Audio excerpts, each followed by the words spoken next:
There are forms of execution that history remembers clearly because they are violent, loud, and impossible to ignore. Then there are others that feel far more disturbing once understood because they were quiet, normalized, and carried out under the protection of law.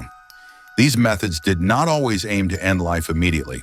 Instead, they were designed to dismantle a person's autonomy, reduce the human body to a legal object, and ensure obedience long before death ever became relevant. In ancient Rome, execution was not always a public spectacle. Sometimes it looked like tradition, sometimes it looked like ceremony, sometimes it looked like something people were told to celebrate.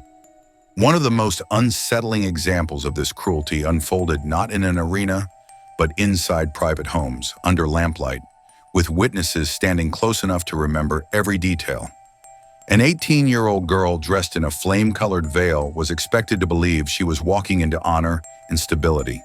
The streets were filled with singing, crude jokes meant to ward off evil, and ritual gestures that supposedly protected her future. From the outside, it looked festive, almost joyful. Inside the house, waiting for her, the atmosphere changed completely.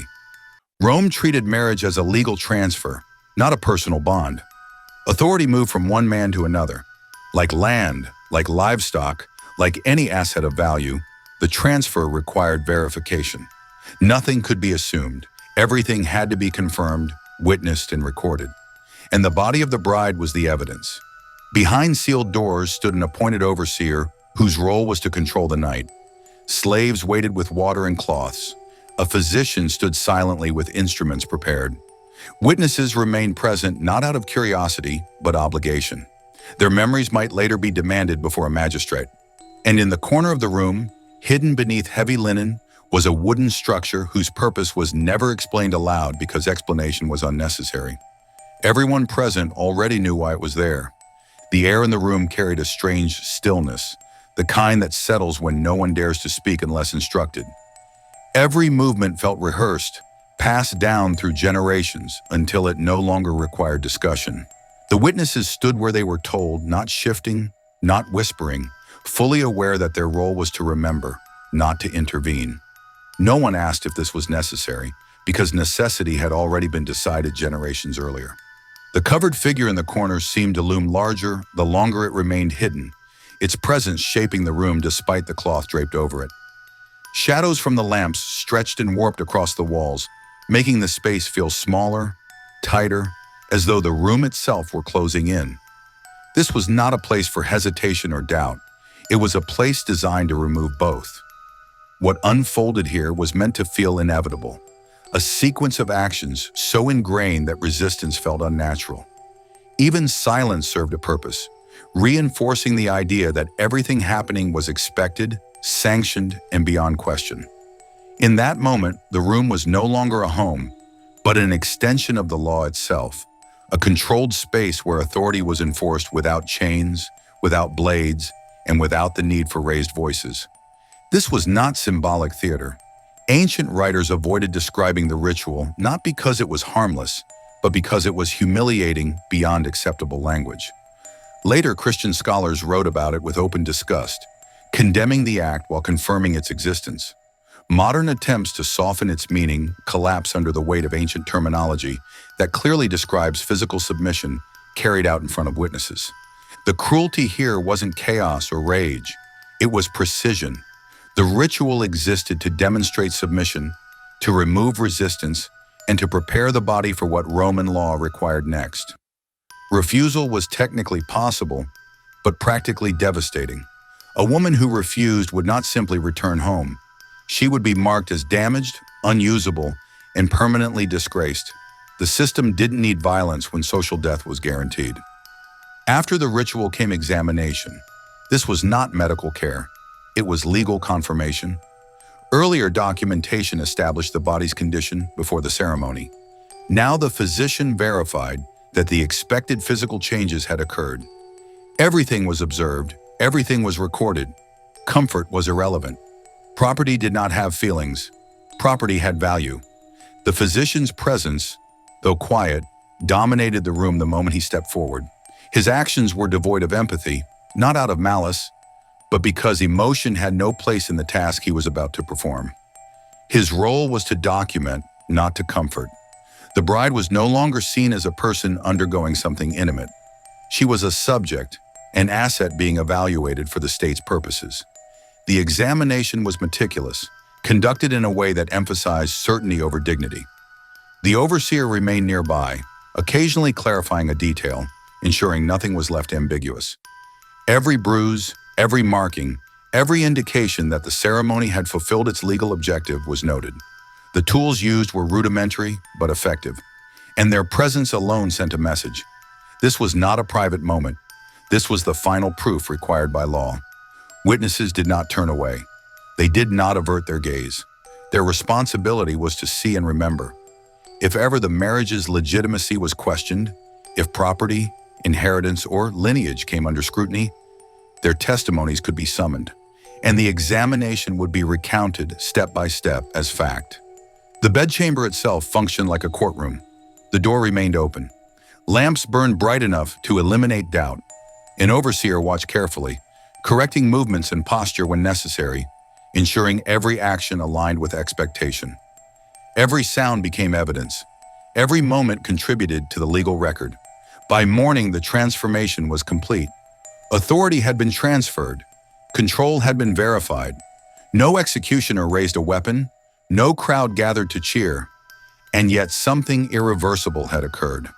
A life had been legally reshaped through ritualized cruelty. This method endured for centuries because it was normalized. Mothers warned daughters not to resist, not out of cruelty, but survival. Silence became tradition. What happened was not discussed, not because it was rare, but because it was universal. The absence of personal accounts is not proof of innocence. It is proof of how deeply embedded the system was. Generations of women moved through the same ritualized process, each one inheriting the silence of the one before her. Warnings were whispered in kitchens, behind bedroom doors, always with the same message: endure it quietly, because speaking would only make things worse. The guidance passed from mother to daughter was not filled with rebellion. It was filled with strategies for surviving a system that had no intention of listening to them. Resistance didn't disappear because women agreed with the system. It disappeared because they understood the cost of questioning it. What little protest existed had to be internal, buried under layers of outward compliance. Even fear had to be hidden. Daughters learned to smile, to walk the ceremonial path, to nod when spoken to. Their preparation wasn't for joy, it was for obedience. And no one around them questioned why this was necessary, because everyone already knew. This wasn't a forgotten practice tucked away in corners of Roman society. It was a central structure that shaped inheritance, lineage, social status. To challenge it would mean challenging the very foundation of Roman order. So no one did. And in the absence of outcry, history mistook the silence for peace. But silence is not peace. Silence is what remains when every voice has been taught that speaking brings danger. That is why so few written records exist from the women who endured these nights. Their absence is not a historical mystery. It is a legacy of suppression. And the most tragic part is that for many of them, their silence didn't feel like submission. It felt like duty, the kind their mothers performed, the kind their daughters would one day be expected to perform too. Rome did not abandon these practices because it recognized them as wrong.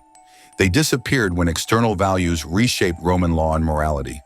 As Christianity spread, the idea of witnessing and documenting a woman's submission became intolerable. Statues were destroyed, texts were removed, roles were softened and renamed until their original purpose faded into obscurity. History often focuses on execution as dramatic death, but some of the most effective executions never ended in death at all. They ended in compliance. They ended in silence. They ended in lives lived entirely under authority established through ritualized humiliation. It's in this quiet administrative cruelty where the true machinery of control operates. The language used in official documents, terms like transfer of authority, confirmation of union, inspection completed, sounds clinical, almost harmless. But beneath each phrase lived the lived experience of someone who was being stripped of choice. The words didn't bleed, but the lives they described often did. When a person becomes a line in a ledger, when their body is described only in terms of compliance or verification, it removes the possibility of empathy. The law doesn't cry. It doesn't feel shame.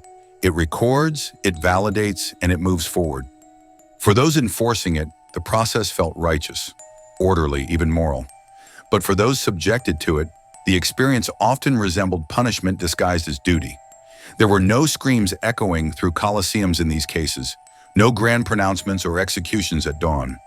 Instead, there was a list of requirements, a series of checks, a signed declaration that everything had gone as expected. This is how cruelty survives longest, not in the moments that shock and horrify, but in the ones that appear routine. Systems do not need rage to function. They only need structure. And the Roman system was structured so thoroughly, so efficiently, that it managed to turn domination into policy. The individual was erased not through fire or sword, but through ink and silence. And once something is written into law, it gains legitimacy. It becomes permanent, harder to question, more dangerous to resist. That is why these rituals endured as long as they did. Not because people were evil, but because cruelty, once wrapped in the calm vocabulary of legal tradition, becomes nearly invisible. That is why later generations struggled to confront these practices honestly. It is easier to imagine cruelty as monstrous and obvious. It is harder to accept that cruelty can be polite, orderly, and socially accepted. The women who endured these systems left almost no records behind. Their silence was not consent. It was survival. And that silence itself stands as evidence of how effective these execution methods truly were. Execution does not always end a life. Sometimes it ends autonomy, sometimes it ends resistance, sometimes it ends the possibility of refusal altogether. And those are the methods history tries hardest to forget. If this exploration of hidden historical cruelty revealed something unsettling, consider sharing it, subscribing for more deep dives into forgotten history, and leaving a comment about which moment stayed with you the longest.